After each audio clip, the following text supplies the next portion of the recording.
7 قومی تنسازوں پر مشتمل پاکستانی دستہ ورلڈ باڈی بلڈنگ چیمپئن شپ میں حصہ لینے کے لیے تھائی لینڈ کے سفر پر رواں دواں۔ جانے سے پہلے ہونے والی پریس کانفرنس میں قومی ہیروز نے صحافیوں کے روبرو اپنے فنی اثاثے بھی ظاہر کر دیے۔ ایک سے بڑھ کر ایک باڈی بلڈر پاکستان کی نمائندگی کر رہا ہے۔ چیمپئن شپ 6 سے 12 دسمبر تک تھائی لینڈ میں ہوگی۔ قومی دستے میں 4 باڈی بلڈنگ کیٹیگری اور 3 ماڈل فزیک والے تنساز شامل ہیں۔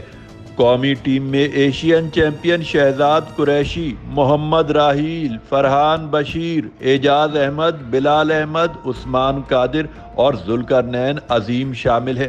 کھلاڑیوں کے علاوہ 7 آفیشلز بھی ٹیم کے ہمراہ جا رہے ہیں۔ فیڈریشن کے نائب صدر ارمغان مقیم نے میڈیا کو بتایا کہ ٹیم کو عالمی ایونٹ میں بھیجنے کے لیے مالی مشکلات تو بہت درپیش تھیں، مگر امید ہے کہ ہمارے تنساز دنیا بھر کے تنسازوں کو دھول چٹا کر آئیں گے۔ نیوز پاکستان، کراچی۔